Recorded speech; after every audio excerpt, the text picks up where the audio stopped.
Hey, what's up, YouTube? I am Jimmy Sequence. I'm gonna take the time to go through a chart of the different frequencies that we typically see on sound systems. If you know, you know. See? If you know what these things are, then you can watch the video, but I don't need to know that you know. See? This is for people that have no clue and wants to know.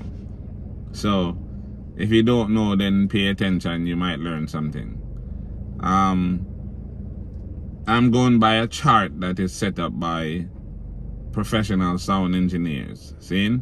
We don't necessarily have to go by the charts as written, because we can deviate from it to make it our own. But at least you'll have an idea of what the different frequencies are. Alright, so let's do the sub bass. Most of our systems do not use sub. Subs are between 20 hertz and 60 hertz. Most of the boxes that we use don't really produce those frequencies very well. The scoops, the bass, the super scoops, the Canadian scoops are really bass boxes, right? Sub boxes are designed differently for the most part. And most of us are not using subs separate from our bass. So, you know, the ranges are between 20 and 60 hertz. We typically put a little bit of the lower ranges in our actual bass boxes. Some of them reproduces it fairly well, some of them don't. The bass now is where we are all at. That's what we use. We use bass boxes between 60 hertz and 250 hertz. That's the bass boxes that we generally use. Practically any system that you listen to will be playing their bass within that range. I mean, obviously some people play like a tougher bass, so they go more up on the range and put more of the mid bass into the actual bass boxes. Jamaican systems, we typically don't like to hear too much voice in the bass. So that's why I say you can deviate to kind of make it your own. So yeah, 250 hertz would be the upper ranges of our bass. If you're talking to an American sound system guy, he'll probably have 500 hertz in the bass. So you can hear all of that, all the voice and everything coming through his bass boxes. The low mid, typically low mid is what we call mid bass. So you're talking from 250 to 500. Again, in most cases you can add, you can go up to 700 or 800 on the low mid, just so you can have some voice in your low mid or mid bass. That's kind of what I did. I have a lot more voice coming through my 15s, which is my low mid or mid bass. So it would start at maybe 300, 250 to 300 up to 800. That's kind of where I have my low mid. Then you have the mid range, which is my 12s, and I'm playing the 12s between 500 and maybe 3000 kilohertz. That's the 12s. Saying between 500 and 3000 kilohertz. And then you have the horns. You're looking between 2000 kilohertz and maybe 6000 kilohertz. That's the horns, generally speaking. And then you have the tweeters. We have the tweeters between 6,000 and 20K. 6,000 kilohertz and 20,000 kilohertz. That's where the tweeters are. Those are the typical values. We can deviate. We can make it our own by making it sound how we want it to sound. You get me? There's nothing hard and fast about it, but at least you will have a general idea of where the frequencies are. So when you go to set your crossover points on your drive rack, you have an idea of where the different frequencies are supposed to be to get you the sound that you want to hear. I will put some charts in this video to kind of show you on the charts as prepared by the professional sound engineers. And again, I'm not necessarily saying these guys know more than the rest of us, but they have a better way of explaining it, in my opinion. See?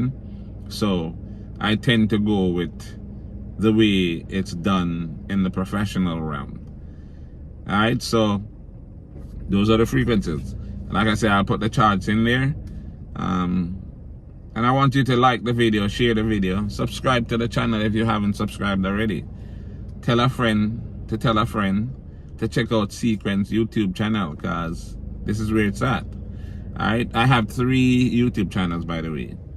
I have a car channel called Exotic Car Culture, where I do car shows, and you know, I'm a car enthusiast. I have 2 cars that I feature on the channel, so you guys could check that out, Exotic Car Culture.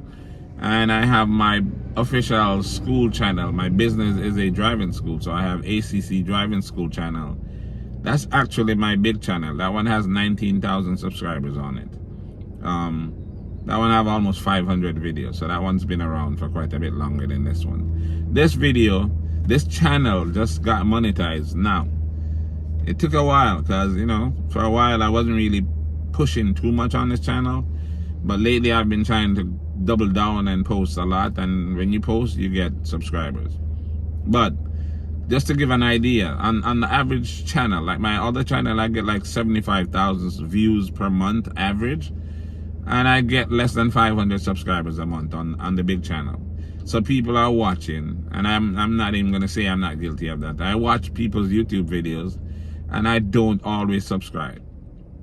If I'm particularly interested in what they're talking about, then I will subscribe. So if you are into sound system and you're interested in the sound system culture, then I would suggest that this is one of the channels that you should subscribe to, so you can keep abreast of what is going on. Seeing, and we have lots of plans. South Florida have hundreds and hundreds of sounds, really. It's amazing how many people have big sounds here. So I will be going through wherever the music is and making videos so you guys can see it. And I'll be looking for things like this where I can kind of share my knowledge. I've been in the business for more than 35 years, so I think I have a little bit of something to say. If you don't agree, that's your business. That's not mine. Seeing? But anyway, thanks for watching. Please like, subscribe, and share, and I'll see you in the next video.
Sound boy, calling in the dance soul.